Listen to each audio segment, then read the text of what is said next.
ഇന്നത്തെ വീഡിയോയിലേക്ക് എല്ലാവർക്കും സ്വാഗതം.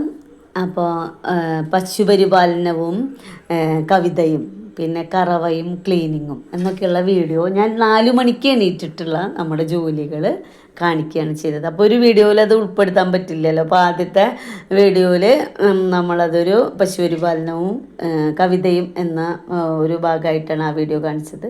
അതൊരുപാട് പേര് കണ്ടു, എല്ലാവർക്കും നല്ല ഇഷ്ടമായി, നന്നായി സപ്പോർട്ട് ചെയ്തു എല്ലാവരും. അത് കഴിഞ്ഞ് കറവയും ക്ലീനിങ്ങും അതിപ്പോൾ കണ്ടുകൊണ്ടേയിരിക്കുന്നു. അത് കഴിഞ്ഞിട്ട് ആണ് ഇപ്പോൾ നമ്മളിത് തീറ്റ കൊടുക്കുന്ന ഭാഗം. ഇതും കൂടി ആയാലാണ് രാവിലെ 4 മണി തൊട്ട് 6:30 വരെയുള്ള സമയം നമ്മുടെ ഫില്ലാവുള്ളൂ. അപ്പം ഇന്ന് നമ്മൾ 4 മണിക്ക് എണീക്കും. പശുക്കളുടെ ചാണകം വാരൽ, തൊഴുത്തടിച്ച് കഴുകൽ, കുളിപ്പിക്കൽ അവരെ, അത് കഴിഞ്ഞ് കറന്ന് അതൊക്കെ കഴിഞ്ഞിട്ടാണ് ഞാൻ തീറ്റ കൊടുക്കാറുള്ളത്. കറവയ്ക്ക് മുമ്പ് തീറ്റ കൊടുക്കണം എന്നുള്ളതാണ് എല്ലാവരും പറയണത്. അതാണ് ശരിയായ രീതിയും നമ്മളങ്ങനെ ചെയ്തിരുന്നു. പക്ഷേ വലിയോള് പ്രസവിച്ചിട്ട് 6 മാസമായപ്പോൾ അവളുടെ മോനെ കൊടുത്തതോടുകൂടി അവൾ തീറ്റ കൊടുക്കുമ്പോഴാണ് ചൊരത്താനുള്ളത് കാണിക്കുന്നത്. അപ്പോൾ നമ്മൾ തീറ്റ വെച്ചുകൊണ്ടാണ് അവളെ കറക്കാൻ തുടങ്ങിയത് അന്ന് തൊട്ട്. അപ്പോൾ ഇവിടെ 10 പേരുണ്ട്, 7 വലിയ പശുക്കളും 3 കുട്ടികളുണ്ട്.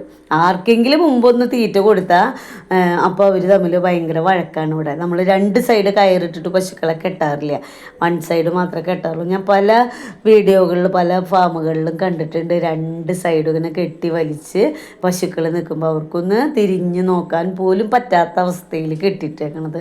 അങ്ങനെ ഞങ്ങൾ 10-22 വർഷമായി പശുക്കളെ വളർത്തിയിട്ട് ഇതുവരെ അങ്ങനെ ചെയ്തിട്ടില്ല. പിന്നെ വല്ലപ്പോഴും മതിയൊക്കെ ആയിരിക്കുന്ന സമയത്ത് അവർ മറ്റു പശുക്കളെ ഉപദ്രവിക്കാൻ തുടങ്ങുന്ന സമയത്ത് ചിലപ്പോഴൊക്കെ ആ ദിവസങ്ങളിൽ മാത്രം അങ്ങനെ കെട്ടാറുണ്ട്. ബാക്കിയൊന്നും നമ്മളങ്ങനെ ചെയ്യാറില്ല. എനിക്കത് വല്ലാത്ത വിഷമമാണ് അത് കാണുമ്പോൾ. അവർക്ക് ഈച്ച കടിക്കുമ്പോഴോ കൊതുക് കടിക്കുമ്പോഴോ ഒന്ന് തിരിഞ്ഞ് മാന്താൻ പോലും പറ്റാത്ത ഒരവസ്ഥ എന്ന് പറയുന്നത് ഭയങ്കര ബുദ്ധിമുട്ടുള്ളതാണ്. അപ്പോൾ നമ്മൾ തീറ്റ വെച്ച് കൊടുക്കുമ്പോൾ അങ്ങോട്ടും ഇങ്ങോട്ടുള്ള വഴക്കൊക്കെ ഉണ്ടാകുമ്പോൾ എല്ലാവരും പറയും 2 കയറിട്ട് കെട്ടിയാൽ മതി എന്ന്. ഞാനങ്ങനെ ഇതുവരെ ചെയ്തിട്ടില്ല, എനിക്കത് ചെയ്യാനായിട്ട് അത്ര താല്പര്യമില്ല കേട്ടോ. അപ്പോൾ തീറ്റ അങ്ങനെയാണ് നമ്മൾ കറവ് കഴിഞ്ഞിട്ട് തീറ്റ കൊടുക്കുക എന്നുള്ള ഒരു ഇതിലേക്ക് വന്നത്. കാരണം തീറ്റ കൊടുക്കുമ്പോൾ ഒരുമിച്ച് കൊടുത്തില്ലെങ്കിൽ ആർക്കെങ്കിലും മുമ്പ് കൊടുത്താൽ അവരത് മറന്നിട്ട് പിന്നെയും കരഞ്ഞുകൊണ്ടേ ഇരിക്കും, അവർക്ക് ഇനിയും തീറ്റ വേണം എന്നുള്ള രീതിയിൽ. അപ്പോൾ കൊടുക്കുമ്പോൾ നമ്മൾ 10 പേർക്കും ഒരുമിച്ച് കൊടുക്കും. അപ്പോൾ ചക്കരയ്ക്ക് നനച്ചിട്ടാണ് കൊടുക്കുക, അല്ലെങ്കിൽ നമ്മളത് ഭയങ്കരമായിട്ട് കളയും. ബാക്കിയുള്ളവർക്കൊക്കെ വെള്ളം ഒഴിക്കാണ്ടാണ് കൊടുക്കുക. എന്നിട്ട് തീറ്റയുടെ ഒപ്പം തന്നെ നമ്മൾ എന്നും കറക്കുന്ന പശുക്കൾക്ക് കാൽസ്യം ഒഴിച്ചു കൊടുക്കും. അതിൽ കുഞ്ഞുങ്ങൾക്ക് മാത്രം അത്രയ്ക്ക് ഇഷ്ടമല്ല, അവൾക്ക് ഇടയ്ക്കൊക്കെ കൊടുക്കാൻ പറ്റുള്ളൂ. അവൾ ആ മണമൊക്കെ വെച്ചിട്ട് ചിലപ്പോഴൊന്നും തീറ്റ തിന്നില്ല. അപ്പോൾ അതുകൊണ്ട് തന്നെ എനിക്ക് പേടിയാണ്. തീറ്റയും കൂടി ചിലപ്പോൾ അവിടെ വെച്ചിട്ട് അവൾ മിണ്ടാണ്ട് നിൽക്കും. അങ്ങനെയാണ് കുഞ്ഞുങ്ങളുടെ ഒരു കാര്യം. അവൾക്ക് ആ ഇഷ്ടപ്പെട്ട സാധനങ്ങൾ മാത്രമാണ് അവൾ കഴിക്കുള്ളൂ. എല്ലാതും കഴിക്കും, പക്ഷേ മരുന്നുകളുടെ മണം അതൊന്നും അവൾക്ക് അത്രയ്ക്ക് താല്പര്യമില്ല. അപ്പോൾ എല്ലാവരും തീറ്റ കഴിക്കണ സമയമാണ് കേട്ടോ. അപ്പോൾ ഇതോട് കഴിഞ്ഞ് കഴിഞ്ഞാൽ നമുക്ക് പിന്നെ ഇവിടുത്തെ തൊഴുത്തിലെ പണികൾ കഴിഞ്ഞു. പിന്നെ പാല് ശരിയാക്കി പാല് കൊടുക്കുക എന്നുള്ളതാണ്. അത് കഴിഞ്ഞ് വെള്ളം കൊടുക്കും. കുഞ്ഞുങ്ങൾക്കും ദേവുട്ടിയുടെയും ഭാഗത്ത് ഓട്ടോമാറ്റിക്കായിട്ട് നമുക്ക് വെള്ളം വരുന്നതില്ല. മറ്റുള്ളവർക്കൊക്കെ അവിടെ ഫുൾ ടൈം വെള്ളം വരുന്നത് കൊണ്ട് തന്നെ നമുക്ക് വെള്ളം കൊടുക്കുക എന്നുള്ള പണിയില്ല. തീറ്റ കൊടുത്തു കഴിഞ്ഞാൽ നമുക്ക് കയറിപ്പോരാം. അപ്പോൾ അവർക്ക് വട്ടയിലാക്കിയിട്ട് 2 പേർക്കും നല്ലോണം വെള്ളമൊക്കെ കൊടുക്കാറുണ്ട്. അപ്പോൾ കിങ്ങിണി മോൾക്കൊക്കെ 8 മാസപ്പോൾ ഈ കിങ്ങിണി മോൾക്ക് ഈ 4-ാം തീയതി വന്നാവും, ജൂലൈ 4-ാം തീയതി. അപ്പോൾ ഒന്ന് അഴിച്ച് കെട്ടണം. അഴിച്ച് കെട്ടിയിട്ടുള്ള വീഡിയോ ഒക്കെ ചെയ്യാം, എല്ലാവരും പരിചയപ്പെടുത്താൻ, ഗർഭിണികളെ പരിചയപ്പെടുത്തുന്നതൊക്കെ അങ്ങനെ ആവാമെന്ന് ഞാൻ വിചാരിച്ചിട്ടുണ്ട്. അപ്പോൾ അഴിച്ച് കെട്ടാനായിട്ട് ഇതുവരെ പറ്റിയിട്ടില്ല. ഇടയ്ക്കിടയ്ക്കുള്ള മഴയും ചെളിയും ഒക്കെ ആയിട്ടുള്ള സമയമായതുകൊണ്ടാണ്. അത് കഴിഞ്ഞിട്ട് വേണം എല്ലാവരും ഒന്ന് അഴിച്ച് കെട്ടി കിങ്ങിണി മോള് പ്രസവിച്ചിട്ടാവാം ചക്കരേനെ കൊടുക്കാമെന്ന് വിചാരിച്ചിട്ടാണ് ഇരിക്കണത്. അപ്പോൾ 2 മാസം കൂടി ഉണ്ട്, ഓഗസ്റ്റിലാണ് കിങ്ങിണി മോള് പ്രസവിക്കുക. അപ്പോൾ വലിയവൾക്ക് നല്ലോണം പാല് കുറഞ്ഞു. ഇപ്പോൾ ഈ വീഡിയോ ചെയ്യുമ്പോൾ നമ്മൾ കാലത്ത് കറന്നിരുന്നു, ഉച്ചതിരിഞ്ഞ് കറക്കുന്നില്ല. ഇപ്പോൾ 2 ദിവസമായിട്ട് കാലത്തുള്ള കറവും നിർത്തിയിട്ടുണ്ട്. വലിയോള് എപ്പോഴും അങ്ങനെയാണ്. ഗർഭിണിയാവാൻ കുറച്ച് സമയം പിടിക്കുമെങ്കിലും ഗർഭിണി ആയി കഴിഞ്ഞ് കഴിഞ്ഞാൽ പെട്ടെന്ന് തന്നെ പാല് കുറയും. അതുവരെ 10 ലിറ്റർ പാല് കറന്നോടത്തുനിന്ന് ഇവിടെ ഇങ്ങനെ പെട്ടെന്ന് നമുക്കറിയില്ല എങ്ങനെയാണ് ഇത്രയും പെട്ടെന്ന് പാല് പോകണമെന്നുള്ളത്. കാരണം കറവ് നിർത്താൻ വലിയവളുടെ നല്ല സുഖമാണ്.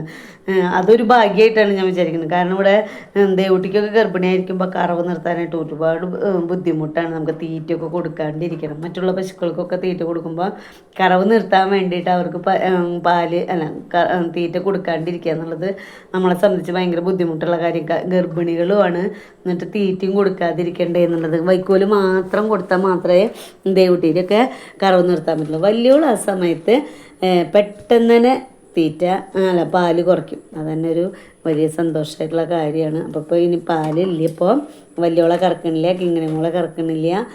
ചക്കരയ്ക്കാണെങ്കിൽ കുറച്ച് പാലുള്ള, പിന്നെ നമ്മുടെ കുഞ്ഞിപ്പെണ്ണും അമ്മൂട്ടിയും ഗർഭിണികളുമാണ്. അപ്പോൾ തീറ്റ കയ്യിൽ നിന്ന് മേടിച്ച് കൊടുക്കുക എന്നുള്ളതാണ്. പാലിൽ നിന്ന് വരുമാനം വളരെയധികം കുറഞ്ഞേക്കാണ്. ഇനിയിപ്പോൾ ഓണത്തിന് കിങ്ങിണിമോൾ പ്രസവിച്ചിട്ട് വേണം. കിങ്ങിണിമോൾ പ്രസവിച്ച് കഴിഞ്ഞാൽ 2 മാസം കഴിഞ്ഞാൽ ഓരോ മാസത്തിൻ്റെ ഇടവേളയിൽ വലിയോളും അമ്മൂട്ടിയും കുഞ്ഞിപ്പെണ്ണും പ്രസവിക്കും. അപ്പോൾ നമുക്ക് പാലൊക്കെ വീണ്ടും തിരിച്ചു വരും. വേറെ അസുഖങ്ങളൊന്നുമില്ലാതെ പ്രസവിച്ചാൽ മതി. അപ്പോൾ അടുത്ത മാസം എന്തായാലും സിൽവൻ ഡോക്ടറെ കണ്ട് നമുക്ക് അനാപ്ലാസ്മ തൈലേറിയ ഒക്കെ വരാതിരിക്കാനുള്ള മരുന്നുകൾ കിങ്ങിണി മോൾക്ക് മേടിച്ച് കൊടുക്കണം. പിന്നെ കുറച്ച് കാലുവേദനയുണ്ട് അവൾക്ക്. അപ്പോൾ അതിനുള്ള മരുന്നുകളൊക്കെ കൊടുക്കണം. അപ്പോൾ നമ്മളെ പലരും വിളിക്കുന്നുണ്ട് നമ്മുടെ വീഡിയോകളൊക്കെ കണ്ടിട്ട്. അപ്പോൾ ഞാൻ പലരോടും ഹോമിയോ മരുന്നിനെ കുറിച്ച് സജസ്റ്റ് ചെയ്യുന്നുണ്ട്. അപ്പോൾ ഹോമിയോ മരുന്നിനെ അപ്പോൾ ഞാൻ സജസ്റ്റ് ചെയ്യണത് കൊണ്ട് എനിക്കൊരു കമ്മീഷനൊന്നും കിട്ടില്ല. പലരുടെയും വിചാരം ഞാൻ എന്തുകൊണ്ടാണ് ഹോമിയോ മരുന്ന് ഇങ്ങനെ ചെയ്യണത്, അല്ലെങ്കിൽ ഹോമിയോ അവർക്ക് വിശ്വാസം ഉണ്ടെങ്കിൽ ആർക്കും ഏത് രീതിയിൽ വേണമെങ്കിൽ ചികിത്സകൾ നടത്താം. അപ്പോൾ എന്നെ സംബന്ധിച്ച് എനിക്ക് ഏറ്റവും ഇഷ്ടമായിട്ടുള്ള ഒരു കാര്യമാണ്. വർഷങ്ങളായിട്ട് നമ്മൾ ഹോമിയോ മരുന്നുകൾ കൊടുക്കും, ഇംഗ്ലീഷ് മരുന്ന് കൊടുക്കണില്ല എന്നല്ല, എന്നാലും ഞാൻ ഒരുവിധമൊക്കെ ഹോമിയോ മരുന്നാണ്. എനിക്കത് എഫക്റ്റീവാണ്. അതാർക്കെങ്കിലും ആയിക്കോട്ടെ എന്ന് വിചാരിച്ചിട്ടാണ് ഞാൻ പറയണത്, അല്ലാതെ എനിക്കിതിൽ നിന്നൊരു കാര്യമില്ല. അപ്പോൾ നമ്മളെപ്പോലുള്ള കർഷകർക്ക് ഇംഗ്ലീഷ് മെഡിസിൻ കൊടുക്കുമ്പോഴുള്ള ബുദ്ധിമുട്ടുകൾ, പശുക്കളുടെ ബുദ്ധിമുട്ടുകൾ, അവരെ ഇഞ്ചക്ഷൻ എടുക്കുന്നതും അതുപോലെ തന്നെ ചിലവുകൾ ഇംഗ്ലീഷ് മരുന്നിനേക്കാളും ചിലവ് കുറവാണ് ഹോമിയോ മരുന്ന് കൊടുക്കുമ്പോൾ. അതുകൊണ്ടൊക്കെയാണ് ഞാൻ ഹോമിയോ മരുന്ന് കൊടുത്താൽ നല്ലതാന്ന് പറയുന്നത്, അല്ലാതെ വേറൊരു കാര്യവും ഇല്ല അതിൽ.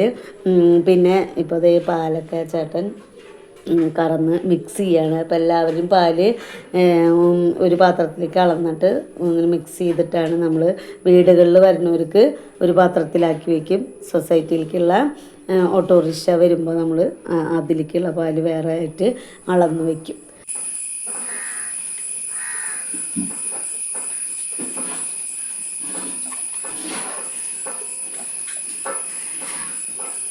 എന്തിനാ ആരും നോക്കണ വല്യോളെ വല്യോളെ